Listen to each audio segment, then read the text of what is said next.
మనం కొన్న ఎర్రచందనం మీద ఈ చాలా నెంబర్లు ఉన్నాయి ఇక్కడ. అది యాక్చువల్ నాకు అర్థం కాలేదు అవి.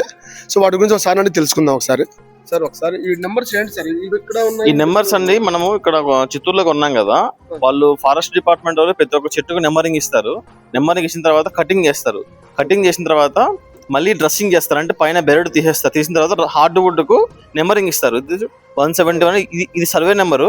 ఇది 28 అనేది మనం 76 చెట్లలో 28 చెట్టు అనమాట. ఇది 76 చెట్టు మనం కొన్నాం కదా, దాంట్లో 20 చెట్టు అనమాట. దాంట్లో ఒకటో భాగం. దీని వల్ల భాగాలు ఉంటాయి, కొమ్మలు, తర్వాత మన సబ్ బ్రాంచెస్, రూట్స్ ఉంటాయి. దాంట్లో 28-1 అంటే ఇది వచ్చేది. 28-2 ఉంది అనుకోండి, ఇంకో కొమ్మ అనమాట. అలాగా మొత్తం డివైడ్ అవుతుంది అనమాట.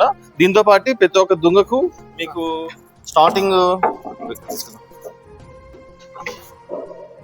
చూడండి, ఈ సర్వే నెంబరు స్టార్టింగ్ ఎంత ఉంది, రౌండ్ గర్త్ ఎంత ఉంది, మిడిల్ ఎంత ఉంది, తర్వాత టాప్ ఎంత ఉంది అని ప్రతి ఒక్కటి నోట్ చేసి ఎన్ని కేజీలు ఉంది. ఇట్లా ప్రతి ఒక్క దుంగ, ప్రతి ఒక్క చిన్న పీస్ అయినా సరే వాల్యుబుల్ కాబట్టి ప్రతి ఒక్క పీస్ నెంబరింగ్ ఇస్తారు అనమాట. ఈవెన్ ఒక చిన్న మొక్క కూడా పక్కకు పోయేదానికి లేదనమాట. లేదు, కస్టమర్ ఇవ్వాల్సింది తప్పదు. నెంబరింగ్ లేకుండా ఉందంటే అది ఇల్లీగల్, దాన్ని ఇంకా స్కామ్ అనమాట. అది 100% లీగల్ కొనుక్కొని తీసుకొచ్చాము అంతే. లేకపోతే మనం జరిగేది మొత్తం లీగలే. కస్టమర్ పర్మిషన్ ఉండాలి. కస్టమర్ ఎదురుంటే మనం కొలుస్తారు. కస్టమర్